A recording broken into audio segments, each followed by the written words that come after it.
ফেব্রুয়ারিতে নির্বাচন নাও হতে পারে, এই বিশ্বাস বাংলাদেশে কত পার্সেন্ট মানুষের মধ্যে দিয়ে?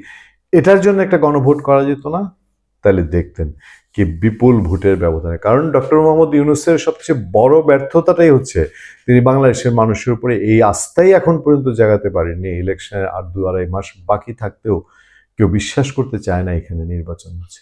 কেউ কাউকে বিশ্বাস করে না, প্রচন্ড অবিশ্বাসের দোলাচল। এর মধ্যে দিয়ে তার স্নেহভাজন দল, তার স্নেহভাজন নেতারা, এনসিপির নাহিদ ইসলাম যখন বলে বেগম খালেদা জিয়ার স্বাস্থ্য চিন্তা করে আর হচ্ছে আপনার দেশের রাজনৈতিক দলগুলোর প্রিপারেশন দেখে আপনারা নির্বাচনের তফসিল ঘোষণা করেন, ঝেড়ে কাশেন না কেন ভাই? বলেন না কেন আমরা চাই না, জামাত চাই না, নির্বাচনটা 2 মাস পিছাও। আরেকটা বড় দল আছে সীমান্তের ব্যাপারে, তারাও চায় না বাংলাদেশে নির্বাচন হোক, এখন নির্বাচন হোক। নির্বাচন 2 মাস পিছায় মানেই বহু কিছুর বহু হিসাবে চেঞ্জ হবে। বাংলাদেশ জাতীয়তাবাদী দল বিএনপি নির্বাচন, এখনো বিএনপি জানে যে একটা জ্যান্তের নির্বাচন মানে নির্বাচন আনুষ্ঠানিকতাটা যদি হয়ে যায় তাহলে বিএনপি ক্ষমতায় যাবে, এটাই তো বাস্তবতা। যে কারণে হয়তো বিএনপি ভাবে যে কি হতে পারে। এখন এনসিপির নাহিদ ইসলাম যখন এই কথাটা বলেছে, আমি বলছি যে মার্চে মাসির দরদ বেশি। বিএনপি বলে যে না, এখন যৌক্তিক কারণ ছাড়া নির্বাচন পিছায় না, আর ওরা বলে খালেদা জিয়ার স্বাস্থ্য বিবেচনা করে নির্বাচনের তফসিল ঘোষণা করতে, মানে পিছাতে। সেই কারণে বোধহয় বিএনপির নেতারা এখন বলছেন যে অনিবার্য কারণ ছাড়া নির্বাচন বিলম্বিত হোক চায় না বিএনপি। সেটা কি? অনিবার্য কারণ ছাড়া আগামী জাতীয় নির্বাচন বিলম্বিত হোক সেটা চায় না বিএনপি। জনগণের ভোটের অধিকার ফিরিয়ে দিতে ঘোষিত সময়ে নির্বাচন চায় দলটি। এটা কেমনতর কি নির্বাচন হবে আমাকে বলেন তো দেখি। আচ্ছা, বৃহস্পতিবার সন্ধ্যায় রাজধানীর আগারগাঁওয়ে নির্বাচন ভবনে সিএমএম নাসির উদ্দিনের সঙ্গে বৈঠক শেষে বিএনপি স্থায়ী কমিটির সদস্য নজরুল ইসলাম সাংবাদিকদের এসব কথা বলেন।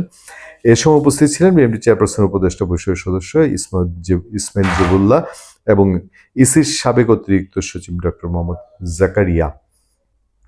রাজনৈতিক সংকট ও সাবেক প্রধানমন্ত্রী খালেদা জিয়ার অসুস্থতার এই সময়ে নির্বাচনের তফসিল ঘোষণার বিষয়ে সাংবাদিকদের প্রশ্নের জবাবে নজরুল ইসলাম খান বলেন, আমরা নির্বাচনী প্রক্রিয়ায় আছি, অনিবার্য কোনো কারণ ছাড়া আমরা নির্বাচন প্রক্রিয়ার বাইরে যেতে চাই না।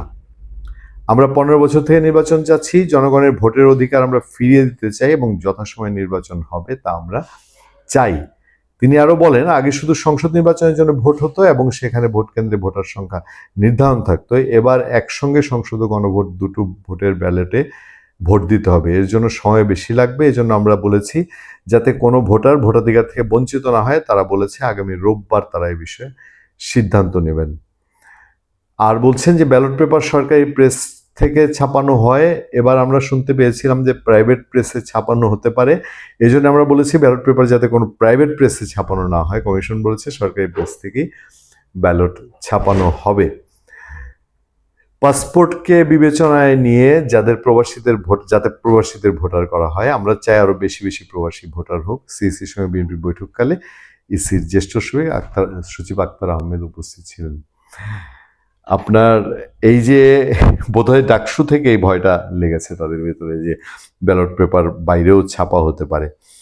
এবার আসেন, নজরুল ইসলাম খান যে আশা করছেন সেই আশা কতটা সফল হবে না হবে, ভোটার কতটা অংশগ্রহণ করবে না করবে, পরে একবার আলোচনা করা যাবে।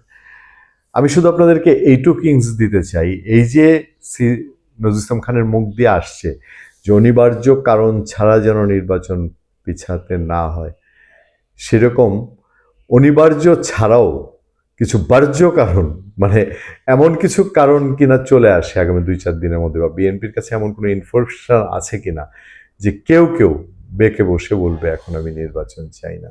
খেয়াল করে দেখবেন, আদালত এই সরকারকে বৈধতা দিয়েছে। এই সরকার বৈধ সরকার। কতদিনের জন্য বৈধ সরকার? এই সরকারের ভেতরে একটা অংশের ইচ্ছা আছে না আরো দীর্ঘ সময় থেকে যাওয়ার। সেই ইচ্ছাকারীরা তারা এই বিষয়ে কি ধরে বসবে 2 দিনের মধ্যে? এরকম কোনো প্রশ্ন তো উঠতে পারে। আদালত তো তার এখানে কোনো অবজারভেশন দেয় নেই। তো প্রশ্ন উঠে যে এটা একটা বৈধ সরকার, আওয়ামী লীগ সরকার যে ইলেকশন হয়েছিল এটার মেয়াদ ছিল 29 পর্যন্ত। অনেকের এরকম ইচ্ছার কথা শোনা গিয়েছিল না? ভালো থাকবেন, সুস্থ থাকবেন। আপনাদের সাথে আমি আতিক রহমান, পূর্ণিয়া।